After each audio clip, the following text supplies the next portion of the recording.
Degree Net Podcast. Third Degree, the Third Degree Net Podcast. The Third Degree Net Podcast. Third Degree, the podcast, is brought to you by you, our fans. We here at Third Degree don't have an advertising budget. You are our advertising budget. If you like what we do, if you like this podcast, share it with your friends, share it with the other FC Dallas fans in your life. Spread the word, spread the gospel. Third Degree, the podcast. Enjoy the show. Well, hello there, DFW soccer curious person you. Welcome to Third Degree, the podcast. I am sad to report right off the bat, I don't mean to be a bummer, but we are sans one Dan Crooke. And I'm not sure where Dan is. Do we know where Dan is? Well, other than working on onlydans.com, I'm not really sure. Oh, right. I think he had a big onlydans.com event down in the Keys, I think is what it big was. Event. Yes. Lots of glitter and Speedos, I think. Yes. And mushy peas. And there he is. You heard his voice already. Your hero, my hero, everybody's hero, editor, founder of thirddegree.net, and the original soccer influencer himself, the good Buzz Carrick. Come in, Buzz. Hey, Peter, thanks for still being here since, Dan why wouldn't I? You think I wouldn't do it just because Dan wasn't here? No. I mean, sometimes people can't do things, This is when you need me more than ever. We tried to get Armand and he was sick. Oh, yes. Yeah. Poor Armand is. Yeah. Armand must be really sick if he passed up making an appearance on the podcast. I tried to do this once by myself and it was not great. I mean, I really, really talked a lot and I maybe got like 20, 25 minutes. It was like, it was painful. It's not fun to do. Not fun Solo to is do. not hard. It's hard. It's not easy. It's hard to have a conversation with yourself unless you're cracked up. 100% for sure. Very good. Well, Buzz, believe it or not, we are doing a victory pod. Their first win since April the 26th. Their first win in 8 games. Dallas goes back on the road and does it once again as they go to Kansas City and end up winning 4-2. I don't care about all of the asterisks that go along with that, Buzz. Yeah. A win on the road is a win on the road, and this team is good on the road, and we got to feel good about that. Man, it is ridiculous. I mean, they have 4 wins and 4 ties on the road. That's 16 of their 21 points with just 1 win at home and 2 ties for 5 points. That's twice as many losses at home as on the road. That's crazy. I mean, like we talk about a good team, like the top of the table team is 500 on the road, and they are blowing 500 out of the water. They're like, it's incredible. I will be fun to watch as this season progresses, because if this track keeps going, this has got to be some sort of MLS record for having a way better road record than you have a home record. Because when was the last time an MLS team had even the same amount of road wins as home wins? Maybe on a really, really bad, sucky team that only had a couple of wins in each? I would have to, it would be a team that was really, really bad that had like maybe 1 at home and 2 on the road or something. But it's so rare that very obviously at this point, Dallas is the only team in the Western Conference that has more road wins than home wins. And it's not even just like a little. It's so far, it's just incredible. It's like, I've never seen anything like this in my life that I can think of. And I bet you, if you went back through MLS history, that you would be hard to find a team that had even done it where they had even by 1 win more on the road than home, let alone by what is already by midseason 3 more wins on the road than home and way more ties and just all those points. It's just incredible. And I don't know what it says about the team other than it has some resiliency and the ability to come back. And when they feel challenged, they respond. There's some positivity about the team. The post-game videos they post, those guys are all fired up for each other and having a good time in the locker room and all that kind of stuff. But at the same time, you are what your record says you are, to quote Bill Parcells. And I don't think you can discount that of the wins this season. The team has 5 wins. And one of the wins is against Houston, the first game of the year. Here you go. You're doing the asterisk thing. Before you think so? Before they had their DPs, 2 against Sporting Kansas City, 1 against RSL. So all those 3 teams are all worse than them. And then the one good win is against Inter Miami, who was in the middle of their cratering. So listen, I get it. It's super exciting because a win like this makes you feel like this team has grit and they have fight.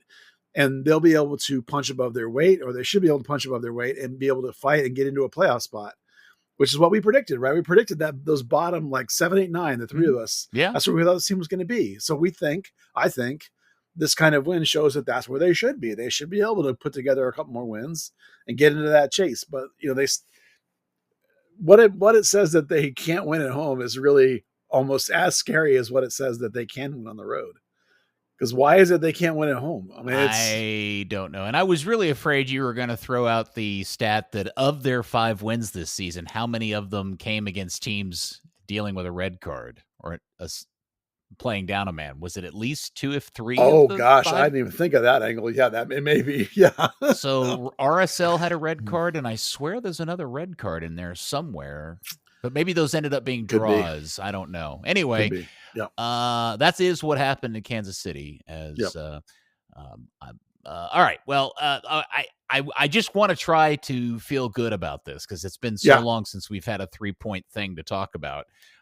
And yes, I know it's Kansas City. Yes, I know they benefited from all of the referee decisions on the night, for sure. And probably balanced out some of the injustices that have happened to this team earlier in the season. But I will say, I thought, there's a bunch of surprises from this game. First off, Augusto getting the start. Buzz, you got some crow to eat, sir? Well, I certainly do, in the sense that that was a phenomenal performance. I was really, really worried about that kid starting because you tweeted it when the lineup came out. It makes me nervous because he has been nowhere near that good with North Texas. I mean, down there, he's very nervy, very much not sure what to do, struggles with decision making. My assumption, my guess is that down at North Texas, they're asking him to be the leader. They want him to organize. He's probably their best center back. I don't think any question on that group. So everyone's looking to him. Well, when you come to FC Dallas, it's like, hey kid, just relax. We're going to put 38-year-old Ibiaga next to you on one side and Shaq Morris played for the national team on the other side. You're going to be fine. Just listen to those guys. And he was able to sit a little more conservatively, a little more deeply. If you just use your eyes and watch him run, he always sat a little deeper than Ibiaga. If you go look at your passing maps, you'll see the same thing. But he has the physical profile and the athleticism that he was able to close those gaps really quickly. So he was able to be conservative and keep it simple. Now, he didn't keep his passes short, but he kept them simple. He didn't try and do too much. And he just had an absolutely phenomenal game. I mean, by any measure, he had a solid game. Forget about the fact that it was his first ever MLS minutes. They played through him. You look at the pass map. Paz plays to him every time.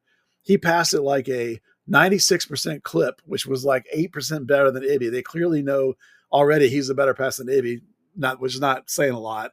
2 for 2 on tackles, 7 clearances, 0 dispossessions, 0 miscontrols, 0 defensive errors that led to a shot.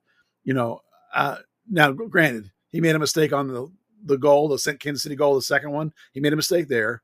But overall, just phenomenal performance by him. When a rookie's thrown into some serious heat and did pretty well. Yeah, I was really relieved that it turned out that way because based on your preview of him, I was quite concerned he was going to get embarrassed and rinsed a few times. You mentioned his stats, which brings up something I don't think I knew. And when I watched the game and I thought, man, everybody's saying he had a really good game, and I do think he had a good game. I wonder what his passing stats were. I was surprised it said he had only missed 2 passes because I know I saw him miss more than 2 passes in the game. His first pass was a miss. He made this really good, groovy, athletic decision to cut a ball out. He saw it. He was reading the game really well. It's 30 seconds into the game. He cuts the ball out, and then he carries it 10 yards, and he tries to pass it up to, I'm assuming, Acosta, and it's a bad pass, and it's a turnover. But it dawned on me, when is a clearance decided to be a clearance and not a bad pass? That's a good question.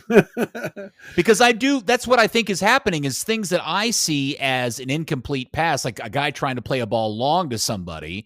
I wonder if the stats people are calling clearances. That's a good question. One of the things about stats is there's in soccer in general is things like that. And there must be some sort of vague idea in their head. I'm sure there is. If it's not within 10 or 15 yards of where a player was, then they're not going to call it a pass, or maybe it's how long it is, he did have one absolutely gorgeous long pass to Acosta up there on the wing. Did he it ever. Was just, oh my gosh. Reminded me of George John, just ripping those balls out of the back. Tanner Tessman, So, like, there's so many great signs here. And I'm telling you, like, he does not play like that in North Texas. And all I can think of is that the comfort level of simplifying the game for him must have been a huge difference. Or maybe he's just a guy that's clutch. Maybe he just rises to occasions, but whatever it was, awesome. So does that mean, Buzz, that Andre Zanata is a hero and good at his job, and we've solved now our center back problem? No. Part 2 of that, it definitely has not solved your center back problem. You need one more just by math. Even if the kids are ready to play, I don't think he's ready to like all of a sudden play the next 25 games, but just the math of it says you need another one, because look at this game right now. Like, you had a guy suspended and a guy hurt. You had 2 guys playing and no backups, right? So this is why you need 5 center backs. Forget if you want to play 3 at the back. If you want to play 3 at the back, you need to have 6 center backs. And the other thing is that they found this guy. You can give Zanata or somebody some credit of calling around a local club and saying, hey, send us 3 bodies. And they sent him 3 bodies, and one of those bodies turned out to be impressive in training. And they went, oh, crap, let's keep that kid around. So like, how much of that was somebody scouting ahead of time? I find very, very unlikely that anyone scouted those players ahead of time. They just called the local club and said, we need 3 guys who can keep up. And they sent them their best 3 guys, so. Well, come on, Buzz. Let's give him so we dog on him quite a bit. So when something good happens, we have to give him credit for that too, just to be fair. I don't, when a player falls out of the sky and lands in your lap, I don't know that you get all that much credit for it. I mean, credit that someone watches training, probably the coaches and said, hey, this kid's legit, try and grab him, and they get a deal done. So I'll give him that. All right. But he was playing for a U23 team of a Division II Portuguese club. So it's not like I know they were over there scouting the guy. I'm just trying to be fair, Buzz. I know. Listen, we can give him credit for some things, but not that one. I'm not giving him one. Okay. All right. Well, it was a delightful treat. The other thing that I really, I'll get to the big, most obvious one in a second. I do want to point out that I thought the team worked tremendously hard for Eric Quill in Kansas City. I thought Lucho really put out a ton of effort defensively, more so than I've seen him do lately, especially even after turning the ball over. There wasn't a lot of that traffic cone thing. Or throwing his hands around. So I thought that was improved. But obviously, the other kind of tying factor to the last time this team was winning games and getting results was the return of one Sebastian Lletget, who, I don't know if you were surprised started this particular game or not, but man, what a difference he makes when he's out there on the field. No, not surprised. I predicted that he would start, they were missing so many bodies, and he had, he was on the bench and available 2 weeks ago. And so when you have 2 more weeks of training since then, there's no problem for him to start. He clearly was on a 65 minute restriction, the way they lifted him like that right on time. But, with Lletget on the field, they're now 4-2 and 4 for 14 points. And then without him, they're 1-4 and 4 for 7 points. So like, clearly there's a humongous advantage to him being on the field. And it's Delgado. Let's give some credit to Delgado too. In general, you have to consider that in the midfield, they basically played with an 8 and 2 10s and no 6s at all. So like, the connectivity in the midfield came way up. And between him and Delgado, who was also excellent, and Pedrinho, who was excellent, like, all 3 of those guys passed at a really high rate. They all had nice progressive passes. Pedrinho was the worst of the 3. But Lletget and Delgado were both really, really good. And they're also playing this shifty sort of shape too. So the guys are doing a nice job moving around as the shape flexes.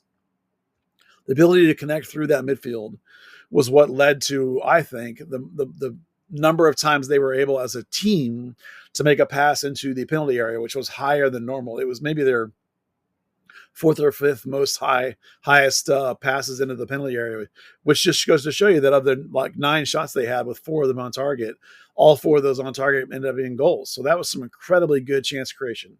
Not at all like the usual, not usual, but sometimes that we see this blasting from distance, hopeful balls, like that Abubakar best shot like 3 weeks ago. Mm-hmm. These are all like, get it in close and get really clean, nice chances. So that was the biggest part. The midfield control, the midfield connection, the midfield passing was the biggest part of the improvement in this game in particular compared to some recent ones when you have these. Well, for a while, you had Show, Kayik and Ramiro, which is like 3 6s. So it's very, very different when you have that. And Sebastian Lletget did a really nice job as basically playing the 6, which is incredible. Like they had him play 6, which I thought was amazing since he's not remotely a 6. Well, as I say, a win is a win. And there was lots to, I thought Musa looked energetic in the game. There was just lots of really good things that came out of it. Again, it's Kansas City. They're not very good. Yeah. Well, I will say that opening goal for Kansas City was amazing. That was a fantastic hit. Yeah. The one from the Choppy from their right side. Yeah. Yeah. From there in Asali. Yeah. It was actually good. Yes. Their little Russian dude. Yeah. Yeah. It was a fantastic hit.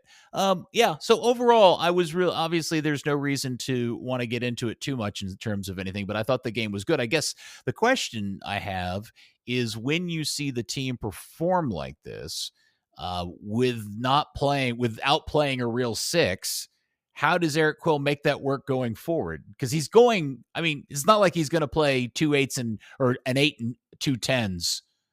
No, forever. He's gonna want a 6 in there, at least one. Obviously, the ideal situation, of course, is that he wants to play, with 2 wings up high, outside of Acosta. But that's tough because of the way Acosta plays. So he's kind of stuck in this form, this hybrid 4-4-2. I'm actually going to write about it this week because the way it flexes is kind of fascinating. So he's kind of stuck with that in a lot of ways. But if you can put a 6 in there and flank him with a couple of 8s, rather than flanking him with a couple of 6s, you're actually going to be able to raise the level of the passing. You'll actually be able to keep some of this connectivity. Other teams are going to be better, of course. Honestly, this game was really positive across the board. I hardly had any bad things to say about anybody. It annoyed me that Farfan had Shoppy close down on that first goal, and then for some reason he drifted away and just let him get back into free space, and the guy got open for a blast.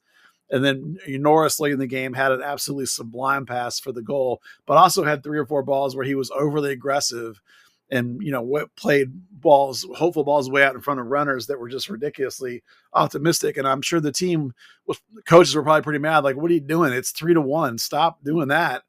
But overall, I think it was hard to really point at him when they had a bad game, to be fair.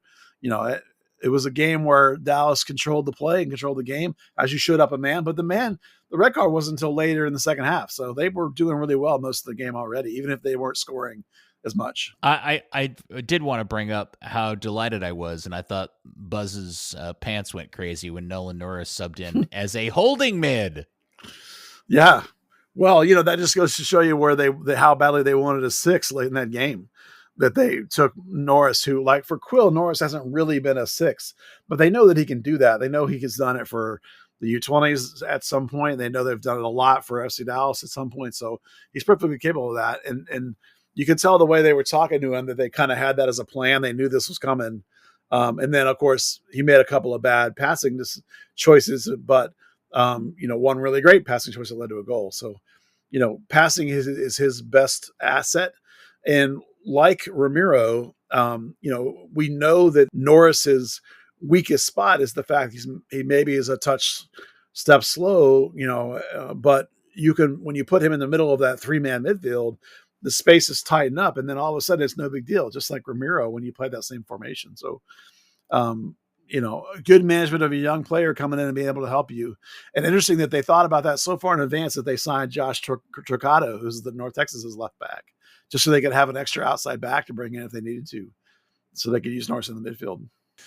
Well, the team now has a little bit of time off. In fact, people were floating pictures around of Lucho Acosta at the Boca Juniors game down in Miami tonight. We're recording this on Monday evening.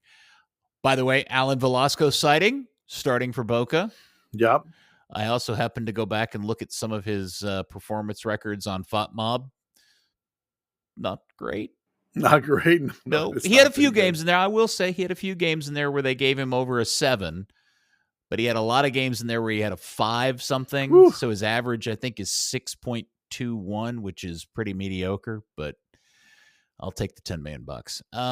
So Dallas has, like the rest of the league, has quite a bit of time off. They don't play again until a week from Wednesday on the 25th when San Jose comes to town. Yep.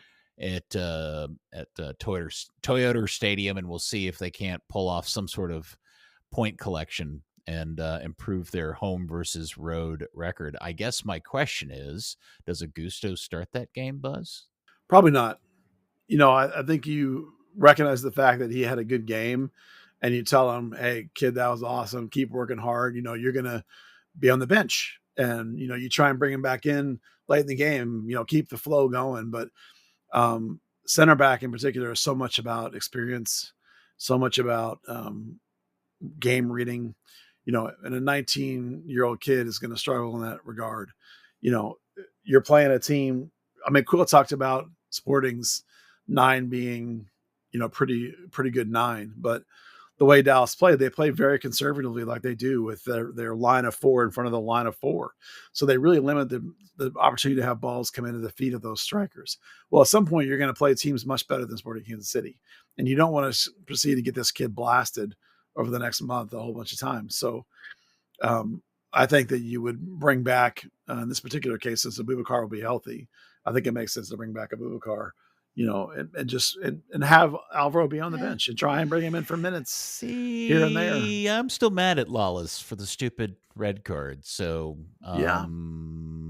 I'm gonna predict Augusto starts a week from Wednesday. Yes. Just to be contradictory and create tension on the podcast between you and me. Yeah. So there, Buzz. San Jose Earthquakes. How about them apples? I mean, maybe you're right. Okay. So that is on Wednesday. Any other particular lineup issues you think that we should? I mean, we'll obviously do a podcast before then, but anything just a week away. Anything about that you just want to get out there off the top of off your chest? Well, the tough call actually, I think, is going to be Kayik and Ramiro. You're going to want to bring one of them back, but Delgado's playing lights out the last 3 or 4 games. Lletget, we've already went over his numbers, like how much better the team is with Lletget. So you want to have Lletget and Delgado in there, I think, based on their performances. Okay. So you only need one of those 2 6s. So you bring in your 30-year-old slower than molasses Brazilian 6, or do you go with your 19-year-old Energizer Bunny run around kicking everybody Brazilian 6? Or how about you just won your first game in your last 8, so maybe you play the same starting 11? Boy. You know how a coach loves consistency and to reward success. Yeah, there's something to be said for rewarding guys that win a game, but it is at home, right? Is it not? Yeah, it's at home. So already you have the home thing, and then you have the home thing. You mean the home disadvantage? Home disadvantage. And then you have to, San Jose's got a pretty good record. They're compared to they're 3-4 they're 3-4-2 on the road. Yeah, they're pretty tough on the road. They got 6 wins on to Dallas's 5, so they're a little bit better than Dallas. I don't know. I think that like when you have a longer gap like you do, when you have follow along the lines of Ramirez, one of your veteran leaders, Kayik, you paid a lot of money for. Do you lose a job because you got suspended or because you got hurt? They both got suspended in this particular case. You can make that argument. I just playing without a Dallas has a game in hand on San Jose too. So they're a point behind in the where are they? They are 2 points behind in the standings. They have a game in hand on them. And San Jose is 3-4-2 on the road and 3-3-3 at home. So I just think that I really want Lletget to play Lletget's actual position, because that'll make the team even better. Okay. So you want him, and I think the way Bill Delgado's playing, you want those 2 guys releasing forward out of midfield. And so you're going to want somebody behind them and cleaning it up, whether it's Ramiro, in his sort of stay at home, be really defensive kind of thing, or whether it's going to be Kayik is the question. I would bet it would probably be Ramiro maybe. Okay. If I had to flip a coin. We could talk more about it next week when we're closer to the game. Yeah. Just good. It's a fun question. Something to stew on for sure. All right. Anything else FC Dallas specific you want to get into that we haven't talked about? Well, the Academy's in the playoffs right now as we speak. All 4 of their teams are still alive. They've advanced to some of them into the quarterfinals already, so they're all doing pretty well. So there's 2 games tonight as we're recording. So by the time you're hearing this, one of them could possibly have been eliminated, but we'll see how. And this is the national playoffs? This is the MLS Next Cup, they call it. Okay. It's single elimination. If you get eliminated, you drop into like some showcase games that have more games for everybody to play. But it's single knockout, single game. And where are they playing those?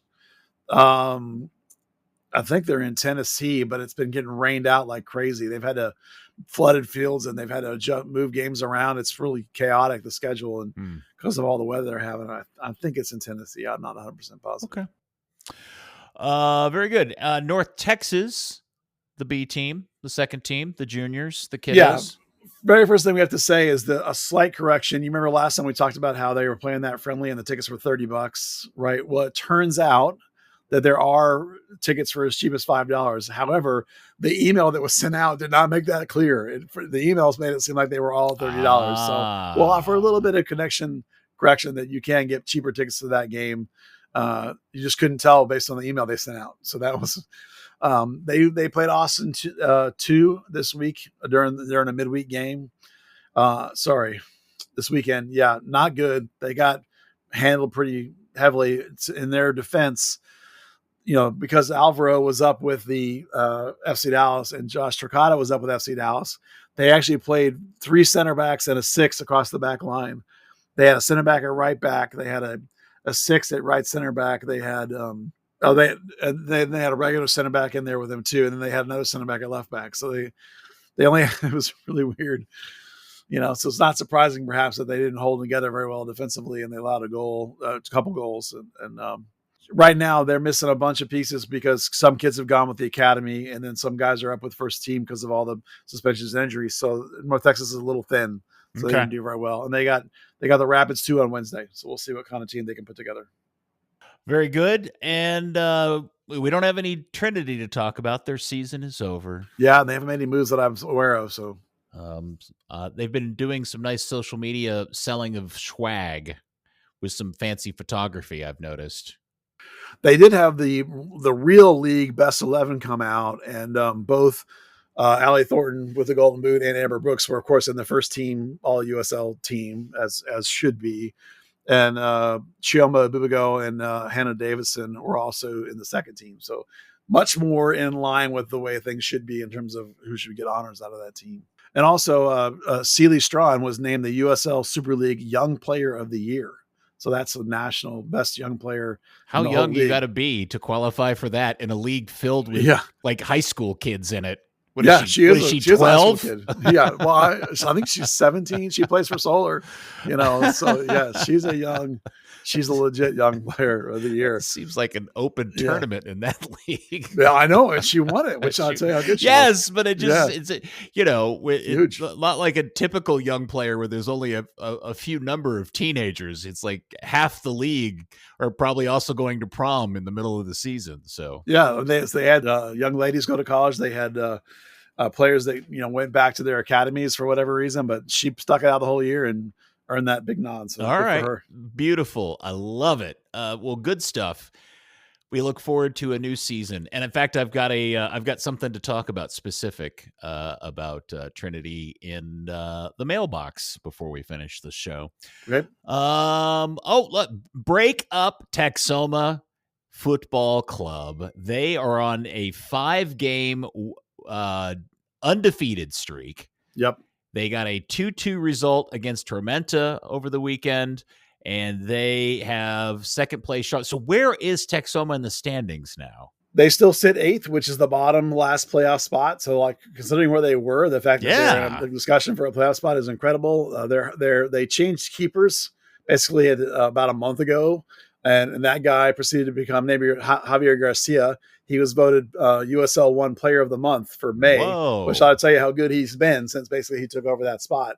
And he's probably the biggest single reason that they've had this resurgence, other than they've had the greater emphasis on not caring about possession and playing more like, I guess, FC Dallas does actually. But they really have turned their season around. And when you go 5 straight without losing a game, that's tremendous. Big test this weekend, however, because the second place Charlotte Independents are coming to town. That's a better test than they've had the last couple of games. Well, that is pretty sweet. So everybody, is the game against Charlotte here or there? I believe it's here at 7:30. Okay. Yep. Well, everybody hop on I-35 and go up to Sherman and check out Texoma effort for their 6th straight point collecting result. Congratulations to them. And we talked about MLS Next Cup. We talked about North Texas. All right, let's talk about the other thing that happened this week in our little soccer community. We mentioned it last week that we finally got confirmation that Atletico Dallas, the new forthcoming USL championship or whatever club that is coming in 2027, will officially be plying their trade in the Cotton Bowl.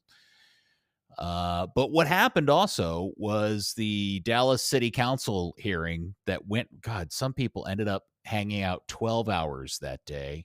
Unbelievable.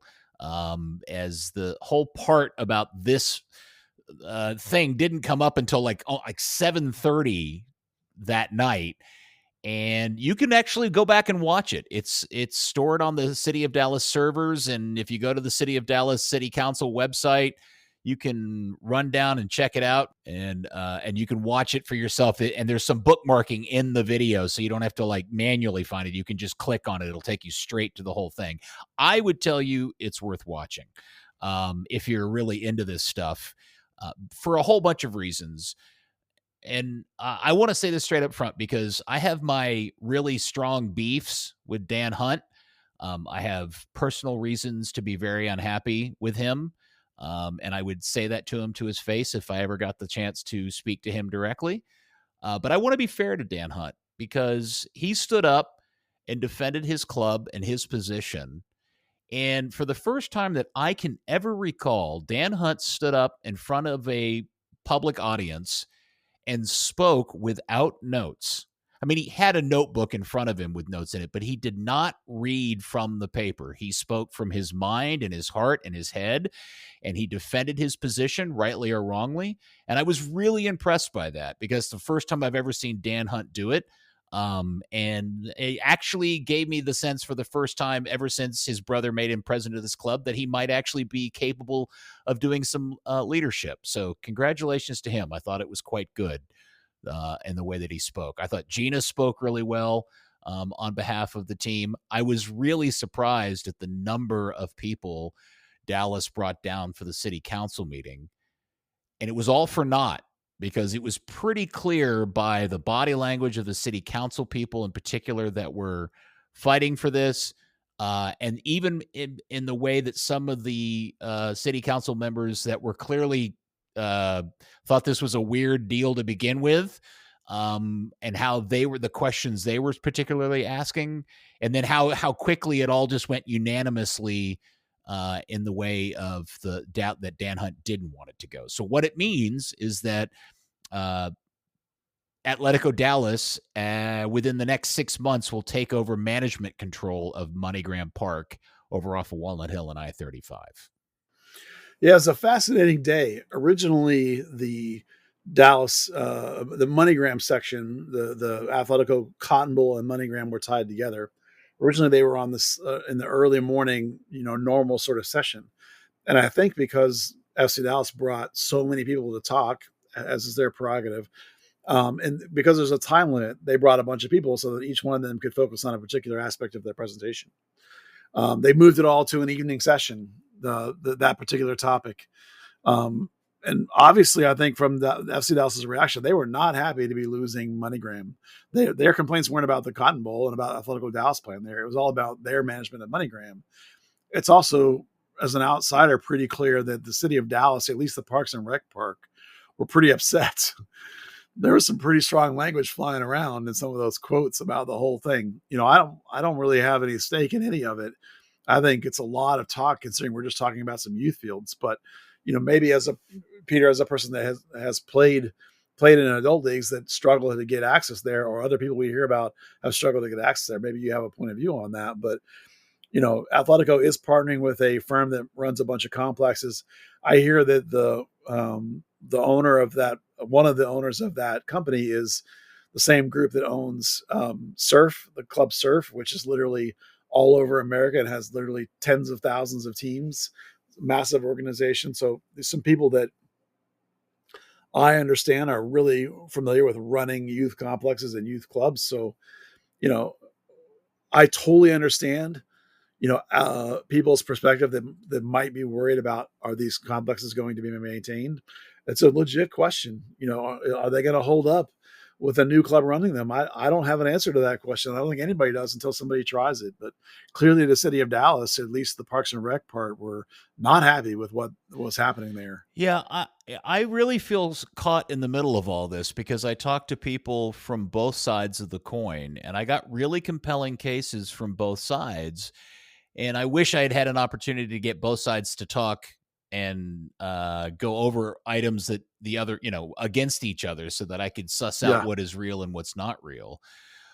As far as the city goes, there's a couple of things out of the meeting I would want everybody to put a pin in. So first off, the voting was unanimous. And I thought that was weird based on some of the body language and questions that were being asked by some people who then voted yes. Well, I found out after the fact that the reason why you may want to put a pen in that is because of two things. There were certain members of the council that night who it was literally their last day on the city council. There will be a new city council forming in the coming weeks.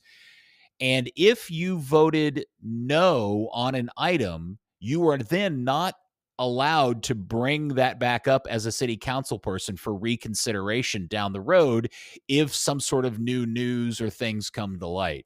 So the reason why I was told some of specifically one woman city council person who seemed very concerned and asked a ton of questions, but then voted yes confusingly.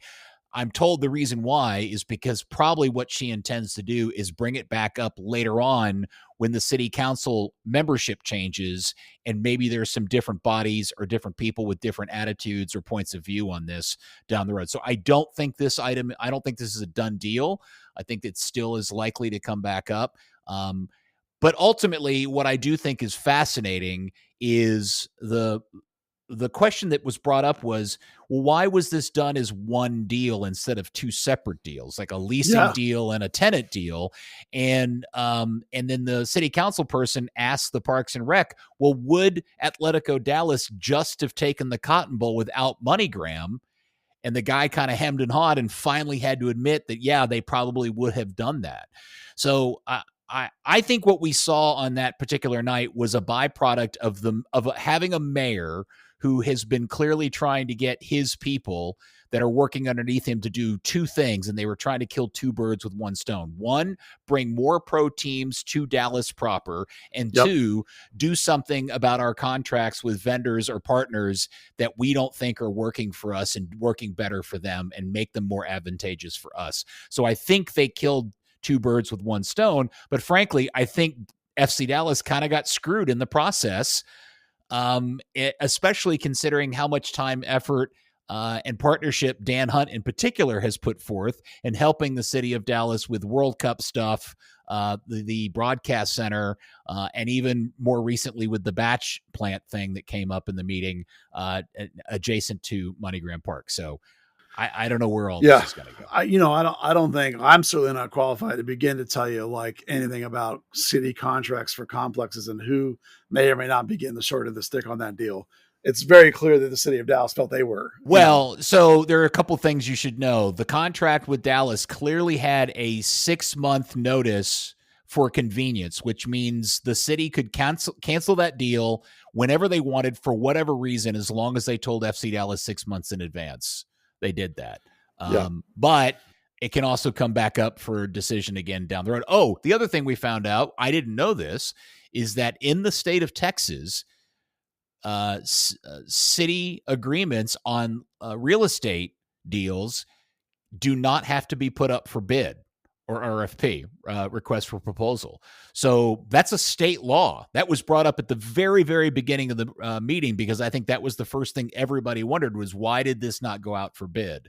So, again, I don't think, I do believe that if you start to dig into the math and the numbers, FC Dallas and the Hunt family were getting some significant scheduling and financial benefits out of this agreement that worked in their favor, that I think they're probably disappointed to lose.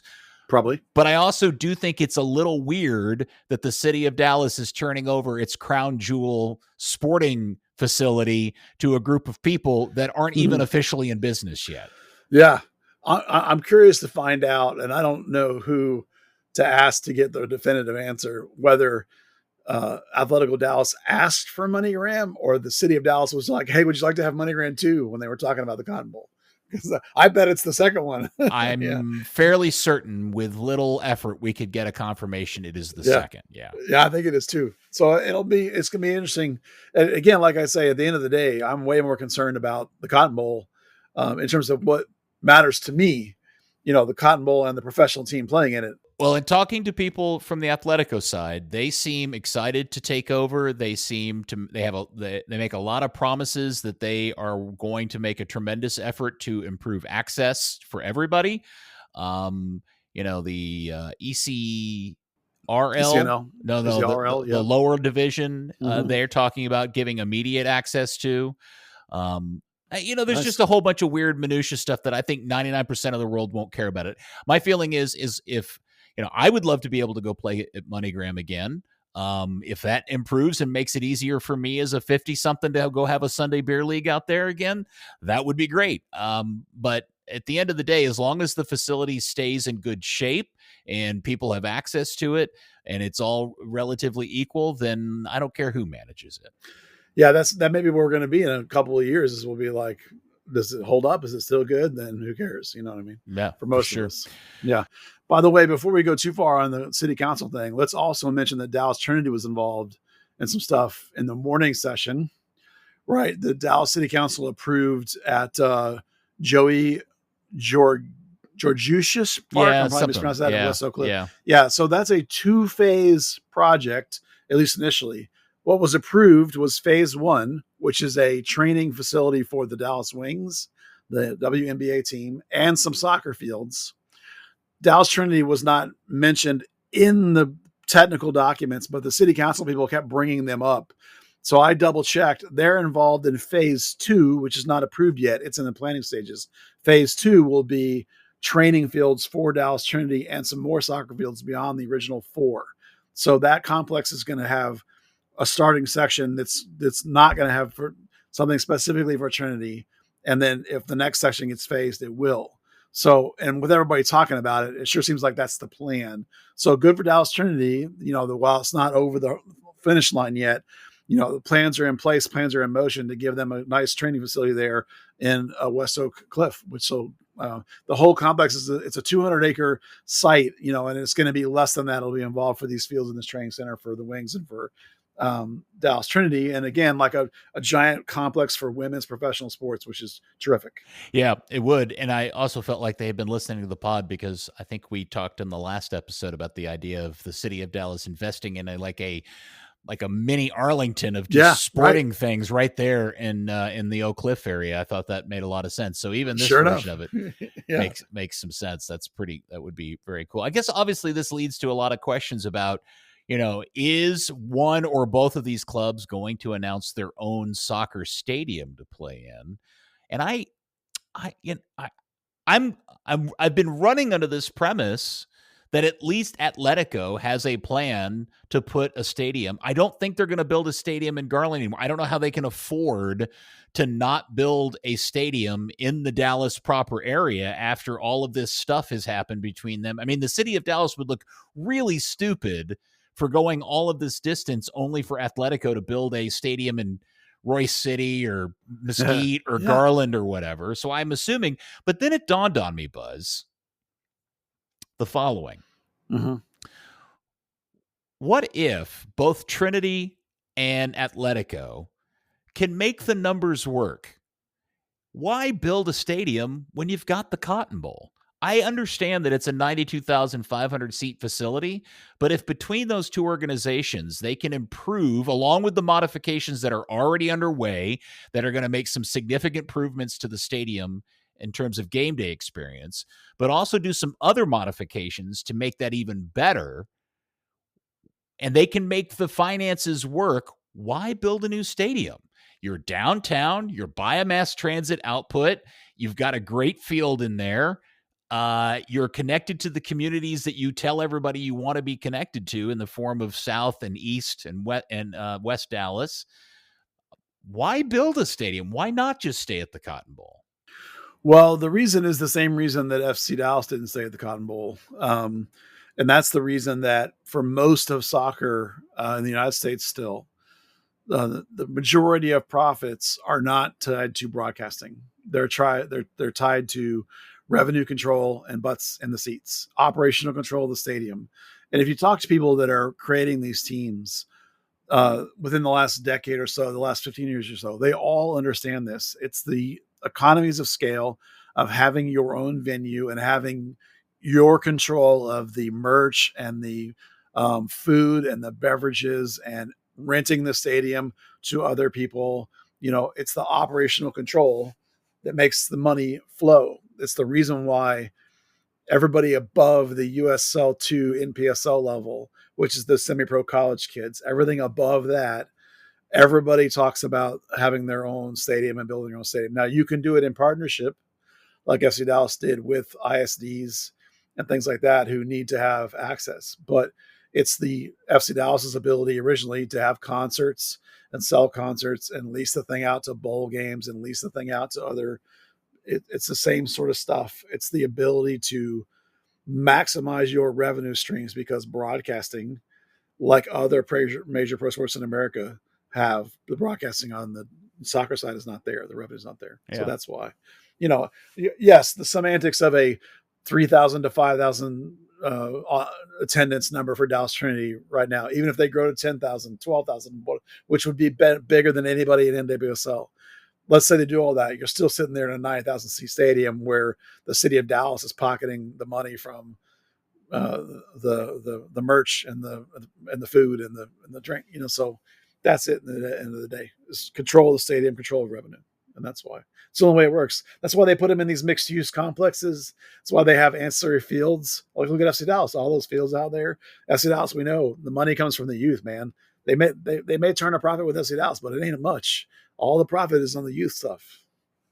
It is going to be fun to watch because at least the Cotton Bowl gives both of those clubs a buffer of time to figure out their best stadium resolution. And I think we all can agree what would be best for everybody, but I don't think either the Neal family or the Atletico ownership group would agree with this, is that the best thing to happen is for those two parties to build a facility that they can share together. Yep. But I have a feeling that neither one of those parties want to do that. They want their own place for all the reasons you just mentioned. Yeah, the influence from the city or the ISD or whatever that are going to think, well, it wouldn't make any sense for us to build two things. There may only be one thing available with the city of Dallas, and they may have two clubs. This is purely conjecture. We may have two clubs fighting for that right to get that. They do have, by rule, the USL Premier, as we're calling it, is a 15,000 seat requirement. The USL Women's Division 1 is only 5,000. So there's a significant difference in the amount of money and the size needed. But we also know that people like Dallas Trinity have ambition.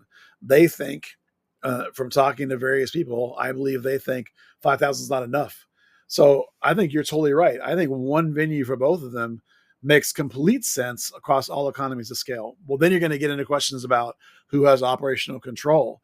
Are they sharing operational control? Because all of a sudden now that gets really complicated and the finances get more complicated. If one of them has operational control, the other is leasing a spot in there, all of a sudden maybe they're not really so excited about being in there as a lease subleaser. Yeah. And look at the way, remember when the San Diego MLS team went in and took away first choice of games from the San Diego Wave, how mad they were that the MLS team became the primary. Well, it still belongs to the school, so they're both secondary, but the MLS side got first choice, first dibs, and they were really mad when we were here first. So teams don't like that stuff necessarily. So there's some complications there still. I would hope that they could be great partners since it is USL, and USL will come in together and go, please guys, let's get together. Let's figure this out. So that may be to me, that makes the most sense, but I'm not a billionaire or multi-billionaire, 100 millionaire or whatever that owns a team. It's easier for me to say. Well, I'm pretty old, Buzz. I'm hoping I'm still alive by the time whatever the resolution is works out and there's a new stadium. Or not. I imagine you will be. Okay. You're going to make, it shouldn't take more than 3 or 4 years. What will happen? A new stadium for the USL teams, or FC Dallas win MLS Cup? Oh, a new stadium for the USL teams happen first. Yeah. So, you bitter old F. Yeah. I don't think, maybe it's not the place to say this. I don't think FC Dallas will ever win MLS Cup. Whoa. Yeah. Buzz, people that listen to this podcast are FC Dallas curious first and foremost, sir. You've just crushed so many hearts. Man, I hope young Doc isn't listening to this episode. Yeah. You may have just snuffed the poor kid out. I just have come to believe that the way they choose to run their franchise handcuffs them too much compared to the new I'm with you. Teams that run different ways, because those smart, not smart, that's the wrong word. Those teams that are willing to spend that extra money, they all now also do the academy thing. So like the advantage Dallas used to have, it's not an advantage anymore. Now everybody does it. Yeah. So I am with you. Now, the other thing that happened, and this happened literally as we were starting the kick around on Saturday, is that one Buzz Carrick decided to break the news of all news, at least of recent time, that the much speculated USL Fort Worth team is actually a thing by uncovering the USL Fort Worth website that I don't think was supposed to be out live, open in the ether for people to find. Now, to be fair, I've been saying this for about a year now that this was a real thing. Yes, you have. But now we actually have some evidence. And by the way, I did not go fishing for that. Somebody sent it to me. So I'm not going to take credit, but it was not somebody with an organization. It was a fan that found it and sent it to me. So I don't want to say their name in case they don't want their name said. So, but I just shared it because the one thing was verified. What I've been saying is that this USL Championship / Premier team was coming, but also much more interestingly, it mentions a Super League team. Yes. Which I was not aware of. And I only became vaguely aware of that like within the last couple of weeks, and not in a way that we could talk about or use. It wasn't a way that we could announce as news. Now we can, because this URL is sitting there saying, and it says USL Championship because that's what there is now. The other thing doesn't exist yet on paper. So that's why it says that. We firmly believe it's going to be the Premier, just like Atletico Dallas is going to be the Premier eventually. So Super League team in Fort Worth too. Panther City, it says, which is super cool. Yeah, just to be very clear, what the website essentially says is that there is a men's USL team and a women's USL Super League team, which means the following. Trinity now has a crosstown rival, and Atletico Dallas has a crosstown rival, and the ghost of the Fort Worth Fire and the Dallas Freeze Derby says hello. That's how old we are, Peter, that we know what that is. I know.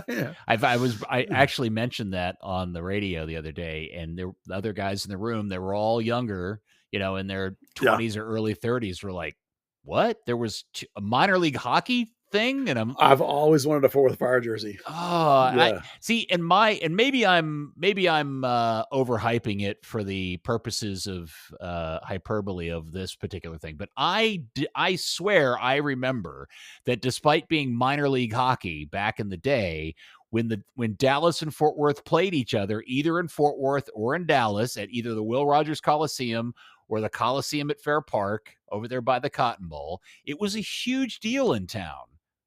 It was on all the local television stations. Everybody talked about it. It was a big deal, even though it was super minor league hockey back then. This predates the Fort Worth Brahmas, which was a later hockey team that played over there.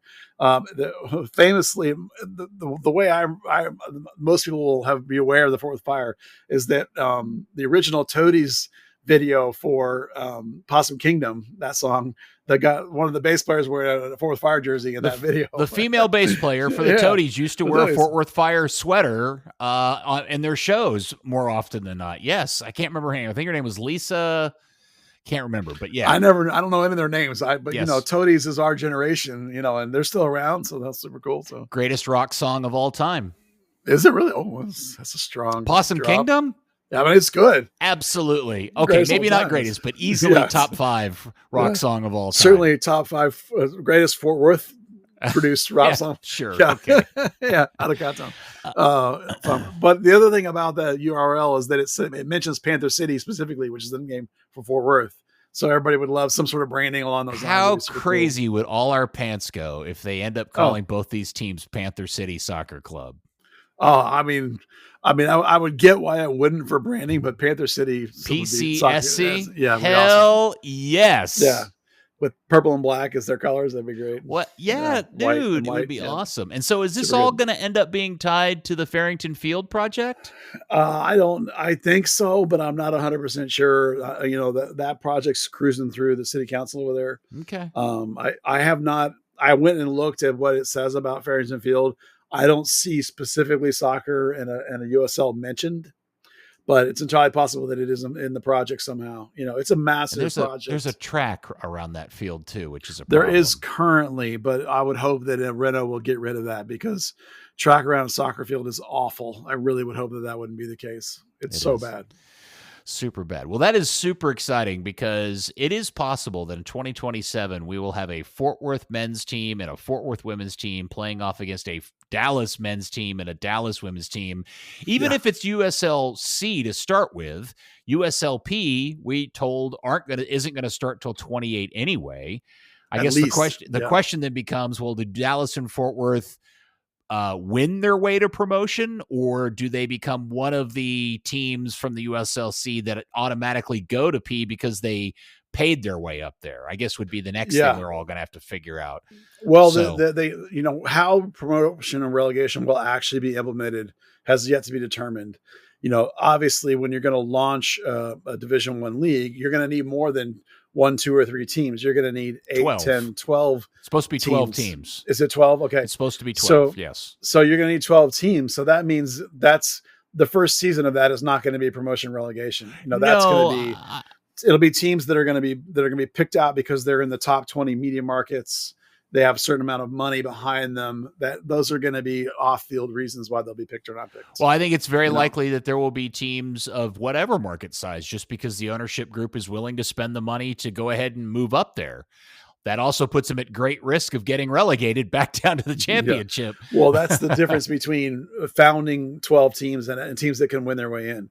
Like, I don't think you found with Texoma in a town that has 50,000 people. You found in they don't have Dallas and Fort Worth with 5 million and 2 million, right, metro each or whatever. I mean, it's a very different prospects in terms of, if they really are going to have pro rel, they're going to have the ability to have small teams come up. But that's completely different than founding. And that also is part of the reason why I think the idea of Dallas staying at the Cotton Bowl for a while makes sense, because it gives them the opportunity to really suss out what the market is like without investing a lot and getting into a deal with the city of Dallas over a stadium that then creates a problem if they end up sucking and getting relegated. Because don't forget, they could not, in this model, it couldn't just maybe fall to the USL Championship. In 2 seasons, they could be playing USL 1 down with Texoma, and Texoma could be in the championship. So, well, that's another reason why a 2-team stadium makes more sense. If you have 2 people that are, occupying it, particularly because they have, as far as we know right now, they have opposite seasons too. So there's less conflict for games because Trinity is Winter League. Yeah. And USL probably, don't quote me, is probably a summer league like they are now. All right. So, well, that's good stuff. Buzz, we haven't read anything from the mailbag in a while. You mind if I read a letter from the mailbag? Please. All right. This letter comes from Lori. It's sent the other day. And Lori writes, "Hi, I can't find another way to email the show, so I hope this finds the right audience. I really enjoy your podcast. I primarily listen for the FC Dallas coverage, but have also enjoyed how you are covering other teams in the area, including Trinity. However," and there's always a but in these emails. Yeah, there is. "I have turned off 2 different episodes recently when Peter refers to Trinity players as girls.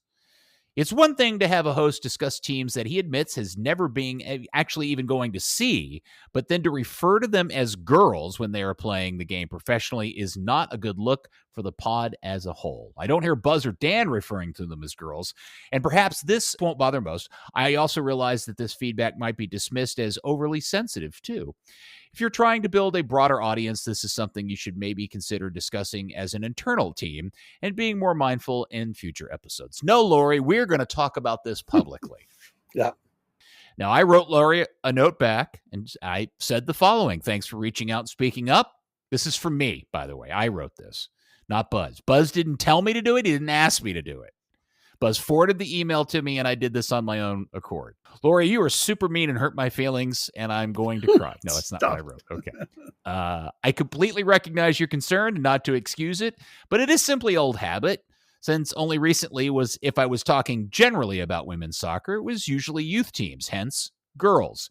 It's genuinely not considered at all to be a slight or a dismissal or an insult as you have perceived it to be.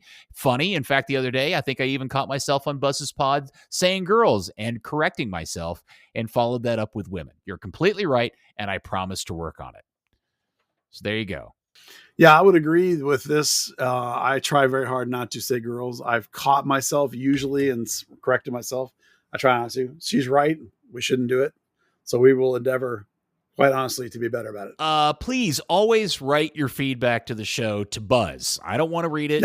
If Buzz thinks it's important, he can share it with me. It's buzz@thirddegree.net. And that is, and whatever pertinent or important information I need to get from Buzz will be forwarded to me. I very much do appreciate that Lori sent the email, spoke up, spoke her mind. And I will do my best not to use the term girls. On that topic, quite interesting, I was discussing with my wife, who used to work with U.S. Soccer. There is a break point in which the U.S. Soccer changes from women's national team to girls' national team. And I believe, off the top of my head, it's the U17 women's national team, whereas the U16 and U15 is girls. So I try very hard to say, other than officially referencing the team, I still tried to say young ladies and young men, referring to all those national teams. So not to be too so if you refer to the U14s as the women, do they find that offensive? I don't know. It's not. I've never really dipped into that. I don't have kids. We don't have kids, and we're both old white guys. Old right? white guys. Yeah. Yeah. Okay. All right. Well, anyway, I really do genuinely appreciate Lori sending the email, and I hope she keeps listening.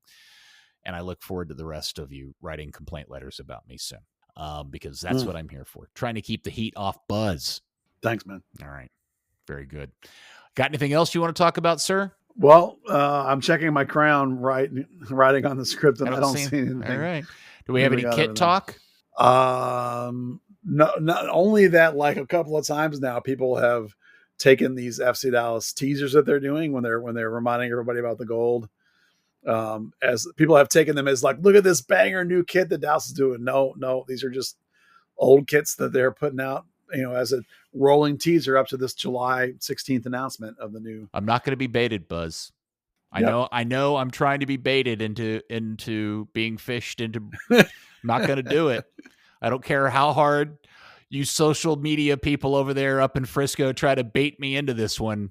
We will get into the gold versus yellow combo when we actually see the real thing, and we can talk about whether it's gold or yellow. But, okay. Yeah. For the record, yellow has never, ever, ever been a color used by this club. Yellow. Look it up in the dictionary. Yellow. It's definitely not yellow. But I love the effort, and it made me laugh out loud when that showed up the next day, by the way. All right. I got baited. Yeah. I got you. I got it. Yeah. Damn it. I do love how good those kits look. Those old kits. Those old kits are awesome. So good. So much better than the junk that they've been rolling the ones that you mean the ones I have in my closet and I know what color that actually is on there? Yeah. Yes. Oh yeah. Those. I went and dug mine out and took pictures of them and posted them so people I didn't take pictures of mine, but I dug mine out. I was like, oh, I did love these shirts. These shirts were great. They were awesome. Whether you like, the thick wide hoops or whether you like the early burn version of the pin hoops, whichever, that's the history of this club, man. Don't throw it away. If you don't like the big wide ones, that's fine. Do the pin hoops. That's cool. It goes back to the beginning days. Amens. Everybody loves it, man. Amens. Stick with your history. All right. Well, I hope Buzz is Buzz. I hope Dan's onlydans.com convention is over by the time we record next week. He just sent a picture on, so it's. Oh my God! I don't want to look. I don't want to look. I can only imagine. Doesn't look pretty right now. He says. Oh no. Something about a bald spot or bald patches or something? Yeah, no. There's definitely like a bald brown patch in the middle of this picture. Stop it, Dan. Yeah. I don't want to see that. Frayed looking. Oh. Definitely more bronze than gold on this one. Not good. Not yellow. Not good. All right. Well, hopefully Dan gets back well from the Keys. Third Degree, the podcast, is brought to you by you, our fans. We here at Third Degree don't have a advertising budget. You are our advertising budget. If you like what we do, if you like this podcast, share it with your friends, share it with the other FC Dallas fans in your life. Spread the word, spread the gospel. Third Degree, the podcast. Buzz, thank you, sir. Always fun to talk to you. Yeah, man. Thanks for being here and hosting. Appreciate you. Wiggle Butt stuff. We're going to launch it soon. The samples came in. They look good. I'm pretty happy with it. I'm making a couple of little adjustments here and there. But then we will have them up for sale on the Kick Around store website here probably sooner than you realize it. So everybody go get you some Wiggle Butt stuff. And that's it. That's all I got. I got no more. Thank you, Buzzard. Thank you. Dan, come back soon. And thank you, DFW Soccer Curious Fan You. We will speak to you next week on another episode of Third Degree, the podcast. All that glitters is gold. Third Degree, the Third Degree Net Podcast. Third Degree, the Third Degree Net Podcast. Third Degree, the Third Degree Net Podcast. Third Degree, the Third Degree Net Podcast.